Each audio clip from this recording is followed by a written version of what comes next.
Bonjour à tous, ton message du cœur. Allez, c'est parti, on y va. Et ce que l'on te dit, c'est que... Ouf. Alors, visiblement, tu es en train de résoudre une situation personnelle. Tu aimerais rencontrer quelqu'un ou tu aimerais partager un petit peu plus au niveau sentimental avec une personne pour laquelle tu vibres.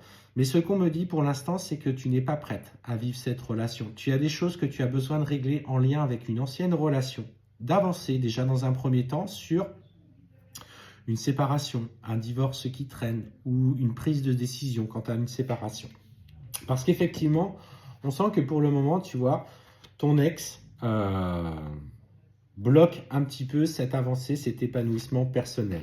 Alors pour le moment, ce qu'on te dit, c'est que malgré que les choses traînent, peut-être qu'il fait exprès d'ailleurs de traîner, ce que je ressens, c'est que cette personne, finalement, ça lui est tombé dessus. Il ne s'attendait pas peut-être à ce que tu veuilles te séparer. Et on te dit qu'il faut que, malgré la situation inconfortable, que tu t'adaptes aussi à son rythme émotionnel, même si tu n'étais pas forcément prête. Et ce qu'on te dit, c'est que par rapport à la relation que tu vis, pour le moment, tu as besoin aussi de temps. On sent une période d'intenses sentiments, tu aimerais que ça aille plus vite.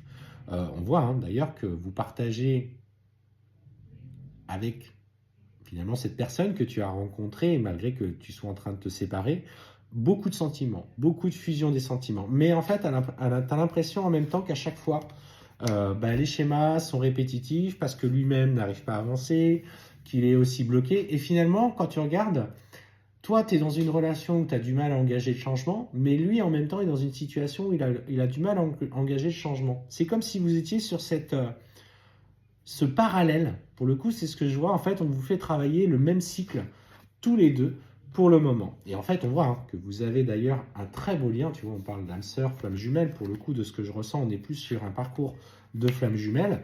Et que lui aussi n'est pas prêt pour le moment à vivre. Alors, n'attends pas de lui qu'il fasse le premier pas pour se libérer si toi-même tu ne le fais pas. À un moment donné, il faut savoir faire les choix, être aligné par rapport à ceci et vivre ce qu'on a besoin de régler.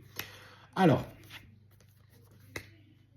ce qui va se passer, c'est que c'est comme si, par acquis de conscience, vous alliez enfermer dans cette relation un petit peu secrète. Et on te dit surtout, ne fais plus cette erreur de rester dans ce schéma-là.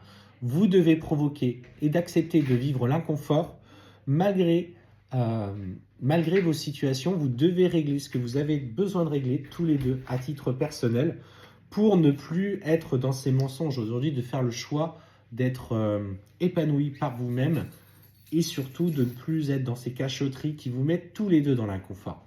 Donc ça, c'est le message qu'on voulait te passer aujourd'hui. Écoute ton cœur, règle ce que tu as besoin de régler. Alors je sais, c'est pas facile, mais tu as besoin de faire des choix pour toi avant de vouloir regarder ce qui se passe chez l'autre.